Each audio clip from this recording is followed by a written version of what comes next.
Good morning students, welcome to Ishara classes. मैं प्रियंका आज Ishra classes में आपके लिए नया टॉपिक लेके आई हूँ which is average and this topic is very common. Students, average का जो बेसिक फॉर्मूला होता है that is equal to sum of n terms divided by number of terms. One more thing students, जितना भी मैं एवरेज में पढ़ाऊंगी that is much more than sufficient for any competitive exam. तो एवरेज का जो डेफिनेशन होता है इसमें आपने देखा कि sum of n terms divided by number of terms, यानी कि जो एवरेज है वो बेसिकली जो है नंबर ऑफ टर्म्स पे डिपेंड करता है और उसकी सम पे डिपेंड करता है। यानी कि जितनी टर्म्स का आप एवरेज ले रहे हो, सपोज आप 5 टर्म्स का एवरेज ले रहे हो या आप 7 टर्म्स का एवरेज ले रहे हो, तो दोनों ही केस में एवरेज इस बात से वेरी करेगा कि नंबर ऑफ टर्म्स क्या है, या नंबर ऑफ टर्म्स यहाँ पे 5 है, यहाँ पे 7 है। ये मतलब नहीं होता कि किस में एवरेज ज़्यादा आएगा किस में एवरेज कम आएगा, वो पर्टिकुलरली डिपेंड करेगा, जो वैल्यूज़ ऑफ टर्म्स होंगी उस पर डिपेंड करेगा, बट वो वेरी करेगा average according to the given number of terms. So number of terms पे बेसिक डिपेंडेंसी होती है एवरेज की, या सम ऑफ टर्म्स पे एवरेज की डिपेंडेंसी होती है। तो एवरेज बढ़ेगा जैसे जैसे इस नंबर ऑफ टर्म्स का एवरेज बढ़ेगा, क्योंकि सम के डायरेक्टली प्रोपोर्शनल है, यानी कि एवरेज बढ़ जाएगा जैसे जैसे आपका जो सम है टर्म्स का वो बढ़ेगा, लेकिन एवरेज घट जाएगा जैसे ही नंबर ऑफ टर्म्स जो हैं वो ज़्यादा होंगी। अब एक बात है, जैसे मान लिया मैंने ये डायरेक्ट प्रोपोर्शनैलिटी बताई है average and sum of n terms के लिए। अगर मैं नंबर ऑफ टर्म्स की बात करूँ, from there you will get कि नंबर ऑफ टर्म्स जो होती हैं this value will be equal to cross average would gives you sum of n terms। यानी कि जितने नंबर ऑफ टर्म्स का आप सम निकाल रहे हैं उस सम को हम एक दूसरा मेथड अप्लाई करके भी निकाल सकते हैं। नंबर ऑफ टर्म्स को अगर एवरेज से मल्टीप्लाई कर दोगे तो आपका सम ऑफ n टर्म्स आ जाएगा, यानी कि जितनी सेट ऑफ वैल्यूज़ आपने ली थी उन सब का जो सम है, उन सब का जो टोटल आएगा वो एवरेज को नंबर ऑफ टर्म्स से मल्टीप्लाई करके भी आ जाएगा। देखो एवरेज का डेली रूटीन लाइफ में हम कहाँ यूज़ करते हैं। सपोज हमने एक पार्टी ऑर्गेनाइज करी, ठीक है, तो हमने एक राउंड फिगर में बोल दिया कि मे बी 45 to 55 तक मेंबर आ जाएंगे। इधर में भी पॉसिबल कि 45 आएंगे, इधर में भी पॉसिबल कि 55 आएंगे। तो हम बोलते हैं कि ऑन एवरेज 50 का खाना बना लेते हैं, या ऑन एवरेज 50 का कैलकुलेट करके चल पड़ते हैं। तो ये एवरेज होता है, ये 5 उसमें 45 प्लस 55 प्लस बाई 2 करके उन्होंने 50 का राउंड फिगर ले लिया। उस राउंड फिगर को ही डेली यूज लाइफ में हम एवरेज का नाम लेते हैं। सो एवरेज बेसिकली डिपेंड करता है सम पे, जो टर्म्स ले रखी हैं उन पे के सम पे डिपेंड करता है, साथ ही साथ डिपेंड करता है जितनी नंबर ऑफ टर्म्स का आप एवरेज निकाल रहे हो। जैसे आप 5 का निकाल रहे हो, 7 का, इधर 15 का, इधर 21 का, what ever it is, but ये बेसिकली डिपेंडेंसी शो करेगा सम ऑफ n टर्म्स पे divided by number of terms पे। जैसे मान लिया for example if I am taking a question, okay, first of all I am taking a question जिसमें आपने देखा है कि मैंने सभी ऑड नंबर्स को लिया है 1 3 5 7 9 11। अब आपको इसके अंदर दिख रहा है, first of all we will count number of terms. So your number of terms is equal to 1 plus 3 plus 5 plus 7 plus 9 plus 11 which will become equal to 11 plus 9 20 27 32 35 and 36। it will become 36, sorry, sum of number of terms, this is sum of number of terms, and your number of terms is equal to 1 2 3 4 5 6। as you can see जो number of terms है वो 6 है। so average आपका कितना हो जाएगा, average will be equal to 36 divided by 6 which become equal to 6। so 6 is the average of the given data। अब आपने देखा था कि ये odd number of terms है, ठीक है।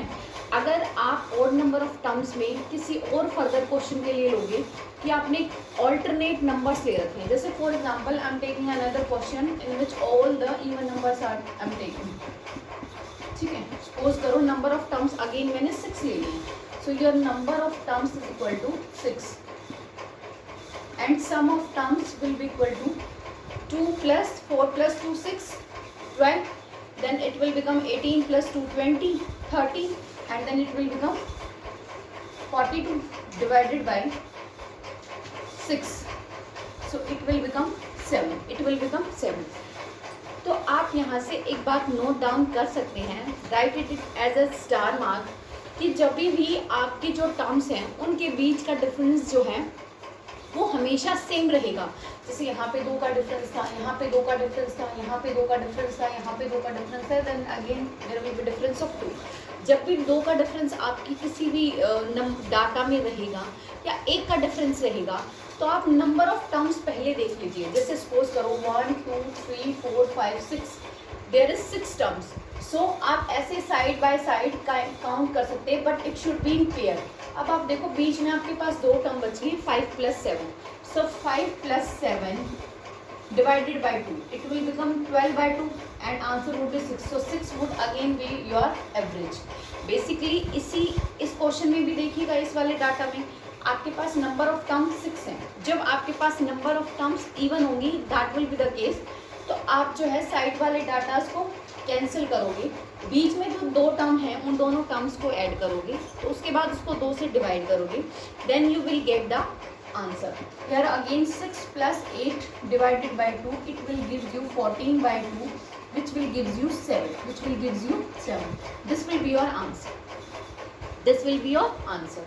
So जब भी आपके पास ऐसा होगा कि नंबर ऑफ टर्म्स जो है वो इवन है और जो डाटा है उस डाटा के बीच में जो वैल्यूज़ का डिफरेंस है वो भी इवन है, यानी कि जो वैल्यूज़ का डिफरेंस है वो वेरी नहीं कर रहा है। आई एम नॉट टेकिंग कि एक बार 1 ले लिया, एक बार 3 ले लिया, देन 4 ले लिया, देन 5 ले लिया, देन 7 ले लिया, ऐसे नहीं। जो डाटा के बीच का डिफरेंस है, वैल्यूज़ के बीच का डिफरेंस है, वो भी सेम होना चाहिए। तो उस केस में हम काउंट करेंगे नंबर ऑफ टर्म्स को।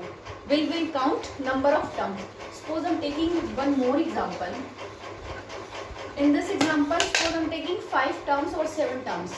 For example, 2, 4, 6, 8, or either I will take higher values, 48, 50, 52, 54, then 56. Okay. अब आप देखो मैंने नंबर ऑफ टर्म्स जो लिए ना, number of terms that are basically equal to 5। ठीक है, नंबर ऑफ टर्म्स जो है वो 5 है। तो अब आप देखोगे कि इन 5 टर्म्स के बीच का जो डिफरेंस है वो भी 2 का है, यानी कि डिफरेंस भी इवन है, यानी कि सभी में सेम डिफरेंस है। सो इन दिस केस आप जो साइड वाली 2 टर्म्स हैं उनको एक दूसरे से पेयर में कैंसिल करोगे, this will and the centre one will gives you the value of average. So average आप इसका यहाँ पे निकालने की भी ज़रूरत नहीं है, you can counter down it as 52, जो डायरेक्ट वैल्यू आ जाता है 52। ठीक है, this will give you the value of average for a given data. अगर आपने यहाँ पे रखी होती कि 7 वैल्यूज़ हैं और 7 ना हो गया, suppose I am writing here 58। ठीक है, अब आप देखिए इसी क्वेश्चन में मैंने 6 वैल्यूज़ ले ली। Second type, when number of terms are even, यानी कि नंबर ऑफ टर्म्स कितनी है यहाँ पे 6 हैं। अब नंबर ऑफ टर्म्स 6 हैं तो आप साइड वाले 2 टर्म्स को तो कैंसिल करोगे, बट आप जब सेंटर में आओगे देन यू विल गेट कि 52 एंड 54 है, 52 एंड 54 है, उन दोनों को ऐड करोगे और 2 से डिवाइड करोगे, वो 53 आएगा। ठीक है, क्योंकि जब आप सेंटर वाली वैल्यूज़ को भी कैंसिल करोगे देन यू विल सी कि 53 आ जाएगा वो। जब इन दोनों को 2 जोड़ के और 2 से भाग करोगे तभी भी सेम आंसर 53 ही आएगा। बट सॉल्यूशन ये है कि जब नंबर ऑफ टर्म्स जो हैं इवन पेयर में होंगी, 6, 8, 10, may be 34, may be 38, may be 80, जब नंबर ऑफ टर्म्स फिक्स होंगी, सॉरी इवन होंगी, यानी कि 2 की मल्टीपल होंगी, उस केस में आप जो है इसको साइड वाली टर्म्स को कैंसिल करके और बीच में जो मिड टर्म्स हैं 2 मिड टर्म्स को जोड़ के और 2 से भाग करेंगे, then you will get the value of average. ये इवन नंबर वाले केस में भी होता है और एवरेज नंबर वाले केस में भी होता है, सॉरी ऑड नंबर वाले में।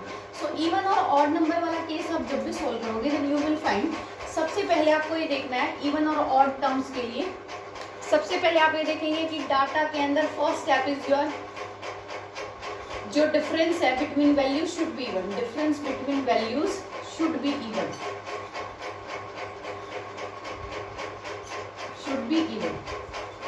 ठीक है, this is your first step. Second will be number of terms, count number of terms, उनको काउंट कर लीजिए जो आपकी नंबर ऑफ टर्म्स है, इधर इट मे बी इवन और odd, may be even that is multiple of 2 और या फिर और होंगी। देन अगर इवन नंबर ऑफ टर्म्स है, if term even number of terms, then sum of two middle terms and divide by 2. If number of terms are odd,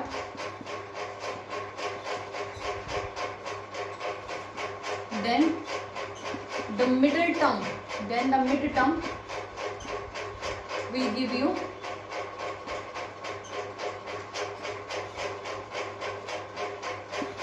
value of average. Students, अगर आपको मेरा पढ़ाया हुआ मेथड समझ आ रहा हो, अच्छा लग रहा है, then please show your support, share in your groups.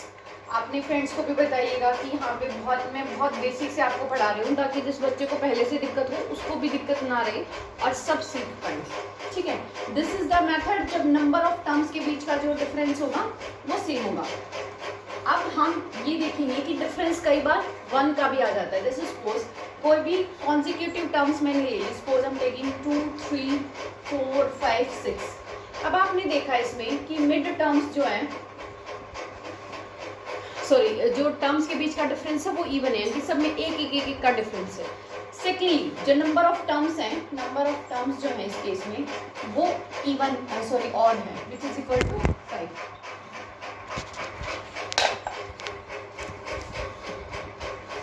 Okay, the number of terms जो हैं वो इवन है, ऑड है, विच इज इक्वल टू 5। अब हम सेकेंड चीज़ देखेंगे कि जो सम ऑफ टर्म्स हम निकालते हैं, that is sum of terms will be equal to 2 plus 3 plus 4 plus 5 plus 6.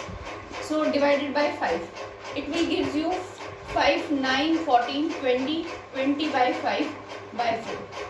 Okay, so 4 is the value of average. अगर आप पहले वाले मेथड से करते जो मैंने आपको बताया था, तो वो वाला मेथड इस पर भी अप्लाई हुआ, क्योंकि हमें उस वाले मेथड में सिर्फ एक बेसिक कंडीशन है कि जो डिफरेंस है ना सभी टर्म्स के बीच में वो इवन होना चाहिए, सब में सेम होना चाहिए। So there is a difference of 1, there is a difference of 1। So again number of terms are 5, so middle term will give you the value of average and this value is the same. So this is how to find out the value of average in when the number of terms are even and when the number of terms are odd, but by necessary condition that the difference between the different terms should be even, same होना चाहिए। So next class में हम कुछ और इसी में आगे deep में पढ़ते चले जाएंगे। So please show your support students, subscribe कर लीजिए चैनल को और बेल आइकन को प्रेस करना ना भूले, ताकि तब भी जब भी इशरा क्लासेस पर कोई वीडियो पोस्ट होगी then you will get the notification. So please subscribe the Ishra classes. Thank you. Have a nice day.